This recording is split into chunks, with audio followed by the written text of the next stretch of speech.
Welcome, my fellow project managers, to the PMP CERT Success Bounce Back. I know lots of you have taken the PMP exam and you're looking for support because you didn't succeed on your first try. Well, today I'm going to go through a series of thoughts to help you get your mojo back for your next try. I have worked with all sorts of project managers who didn't succeed on their first try, but on subsequent tries, they put their best foot forward and they were able to succeed. So let's jump into what we have here.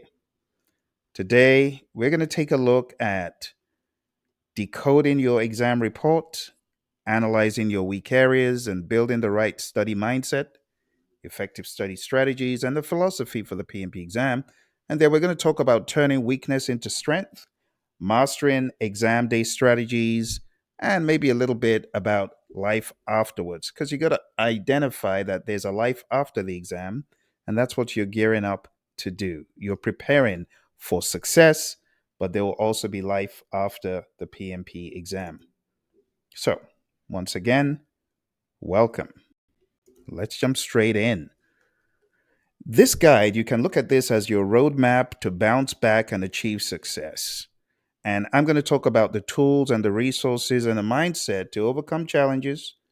I'm going to talk about confidence and persistence because these are key. You need to be confident in yourself and you need to be persistent.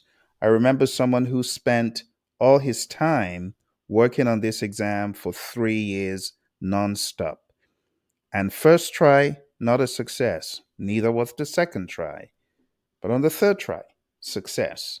That individual does not remember how much pain and toil he went through because now he's a PMP, and that's the general idea. So, you need to acknowledge that this could be a challenge. This could be something that you have to work towards, but this guide is your roadmap. It's comprehensive, it's coherent, and it's free.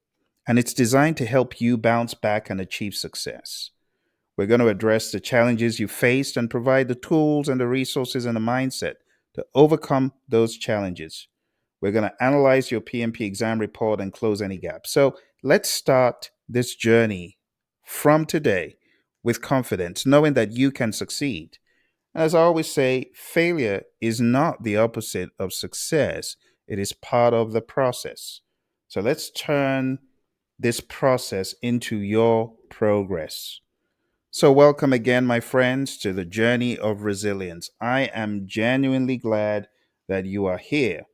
The PMP exam is no small feat. And for those who face difficulties, whether it's one attempt or multiple, I want to assure you that this is not the end. Together, we're going to create a plan and we're going to convert setbacks into setups for your comeback. As I often say, let it be the beginning of greater things to come. You see, many people focus on how to pass the PMP exam on their first try. But for those of you who have faced challenges, this guide is about fighting back and bouncing back stronger in round two, in round three, or whatever round you're in.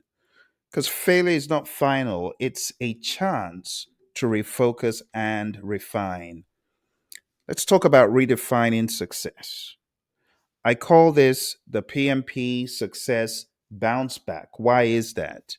Because it's about the tenacity to rise again. Success isn't just about passing the exam, it's about understanding the journey and learning from every step and ultimately achieving mastery over the material. As I often say, you're not just studying for an exam, you're preparing for a lifetime of excellence. And I can tell you stories and stories about how what I learned from my PMP has well outlived the exam and is helping organizations today. Scores and scores of entities. Worrying, my friend, is not productive. What is productive is having a clear, actionable plan. So I want you to think about having a clear, actionable plan. We're going to refocus, we're going to direct our focus and move with purpose. I've seen individuals who have failed the exam, as I said earlier, multiple times, some as many as 6, 7, and even 8 times. But they never gave up. when they finally succeeded, their victories were even sweeter. I'm reminded of one particular student who, unlike the first person I talked about, this person had double that amount of attempts, 8 attempts, before he passed his PMP exam. He never gave up. And at the end of the day, it proves that perseverance pays off. I want you to know this: the exam doesn't define you, my friend. What defines you is your ability to rise, to learn, and keep moving forward. As I often say, your story isn't over, it's just beginning. The journey you're embarking on right now will not only prepare you to pass the exam, but it's going to equip you with skills and insights that will serve you throughout your career. You got to acknowledge the challenge. This, my friends, is a journey of resilience. This is a journey of determination. And I'm glad that you're here. And I encourage you to keep pressing forward daily. Understanding the journey. Success is not just about passing the exam, it's about mastering the material. You must master the material, learn from every step. Don't look at your failure as being a setback, but look at this as a way of revalidation, ensuring that you truly understand the material and that you're moving forward towards success. As I said, you got to be persistent. You got to be rugged, dogged, and tough. Don't get off the treadmill. Keep working it, and success will come. You hear me talking about a lot of mindset stuff because for those of you who have not passed, I know that there's a tendency to want to give up or relent. It's like someone who reached out to me and said, Phil, I don't think I can take this exam anymore. Why? Well, I guess it's just not for me. I'm not cut out to be a PMP.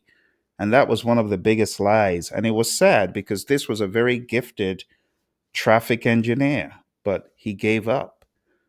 You cannot afford to give up. Okay. We're going to work on a comprehensive, coherent plan. And when all is said and done, you're going to have a lot more clarity than ever before. So let's jump into the concept of understanding your results.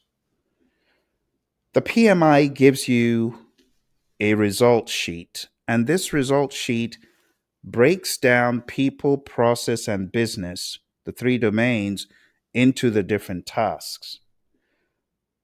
Before your next attempt, it behooves you, my friend, to go over every section: people, process, business, and all the minutia that comes with it.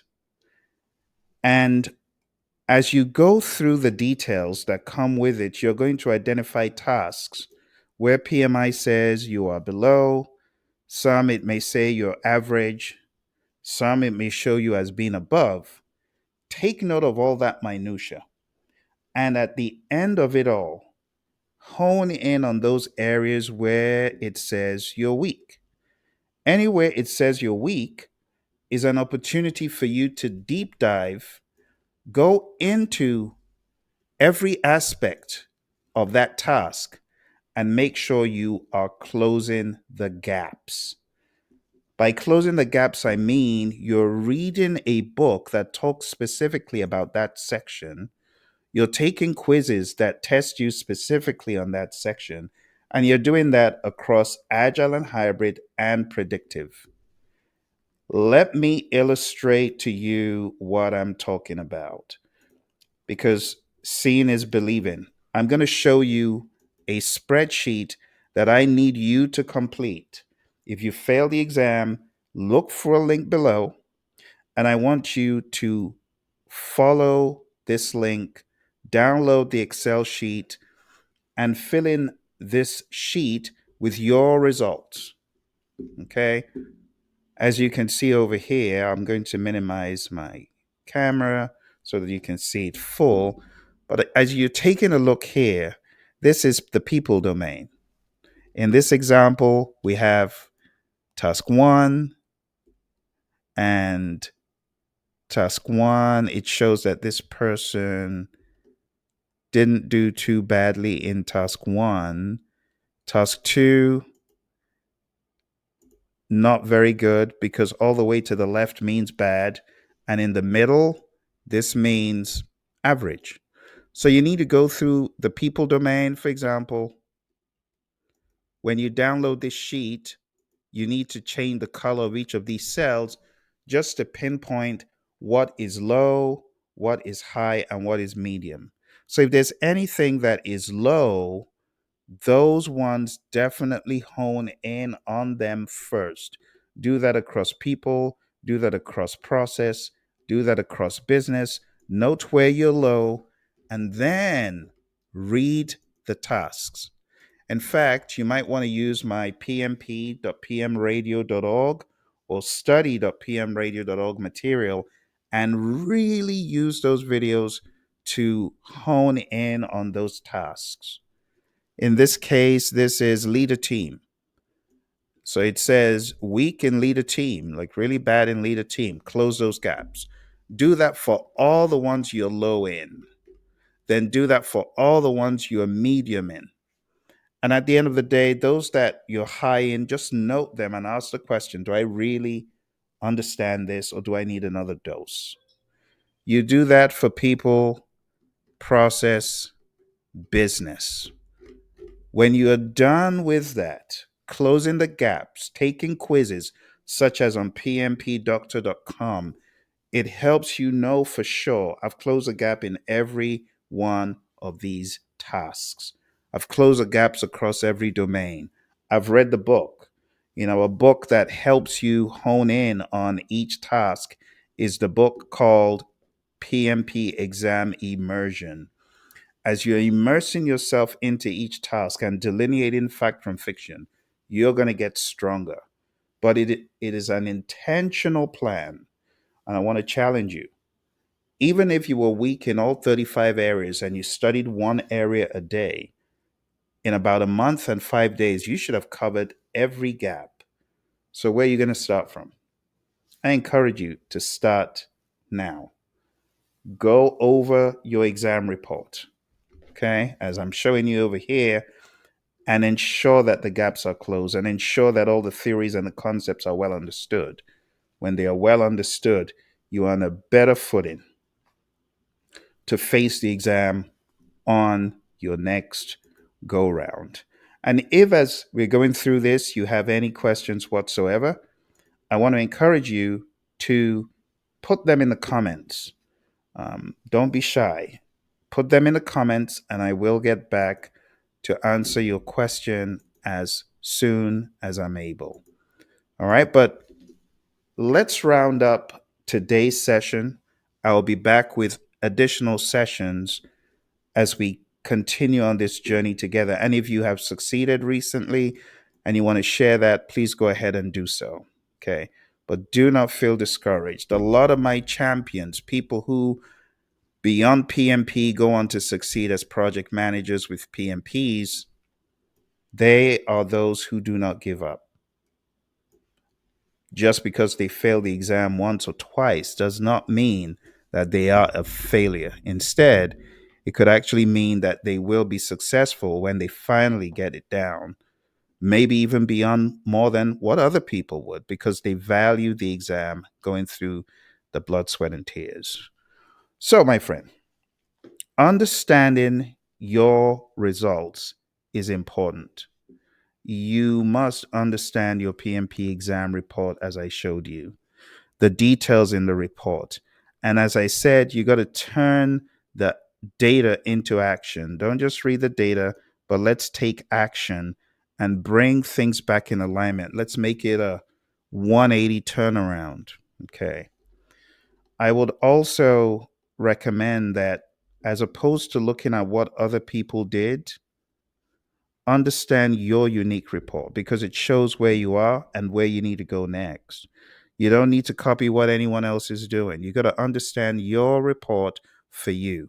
Was I above target in this domain? Okay, fine. What made me above target? Or was I below? What made me below target? Which of the tasks, if it's people, which of the 14, if it's process, which of the 17, if it's business, which of the four? You need to ask that question. Where am I in people? Where am I in process? Where am I in business? And then where am I in each task? I cannot overstate the task by task. It's so important. So, just because you got a below target in an area, of course, doesn't mean one is going to fail. But if you're taking the exam and this is going to be your second go round, you might as well do the due diligence, close all the gaps, go through the detailed report like I showed you, and then convert the data into action. Identify the patterns, prioritize areas for improvement based on what you've seen, and keep mowing the content down. There's some people who fail the test, but they're not closing any gaps. They're just doing a whole bunch of mock exams. I would not recommend that. I would recommend taking mock exams, but I will also recommend reading to find out information that you might have missed. Now, when you're taking the test, you already know it's usually asking, what should the project manager do next, right? And you got to get good with those. Some people are good with those. Talking about personalizing the approach, some of you are great with what should the PM do next, but you're worthless when it comes to the questions that test knowledge. You cannot answer them effectively. So you got to know where you are strong and where you are not, and where you are not, you got to actually read, study, and get great. You got to close those gaps. I know it's doable. It takes a lot of mental focus and attention, a lot of deliberateness, but you can do it. Okay. So, again, the Excel tool, we've already talked about it. I've shown you the structure of the tool, and you got to get clarity. Clarity leads to strategy, strategy leads to success. Okay. So, go into the tool, highlight the tool, whether you're using green, yellow, and red. Red for needs improvement, yellow for average, and green for excellent performance. But whatever you do, use the information to paint a picture, clear a picture of where you are. The report is more than just a report. Close the gaps. Read whatever literature you feel drawn to help you close your gaps. And then leverage resources. Like I said, pmradio.org, study.pmradio.org, pmp.pmradio.org. These are all subsites where you can go and clarify information by either watching videos, taking tests, and so on. You got to build the right study mindset, which means having the confidence that you're going to do it on your next try, right? Having the confidence that you're doing the best you can, you're showing up for yourself. That's really important. All right, my friend. So now we've come to the end of chapter 2 in this series. Now, my question for you is, do you have any questions for me? Shift from panic to purpose. No point panicking, saying, oh my goodness, this happened. No, no, no. There's no point doing that. Instead, get decisive, identify what you're going to do, go for it, and you will succeed. Okay? All right, my friend. Well, that's the end of our first part of this. Remember to break things into multiple tiny little chunks and then go for each task that you were not great at. And at the end of a 1 week time period, look back, close the gaps, take the mock again. Get better at the mock exams. Some of you, the first mock exam you took, you got a 40 or 50, and that's okay. This exam is very difficult. But the more you persist, the better you're going to get. Okay? Thank you very much, my friends. All the best, and I'll see you next time. Bye for now.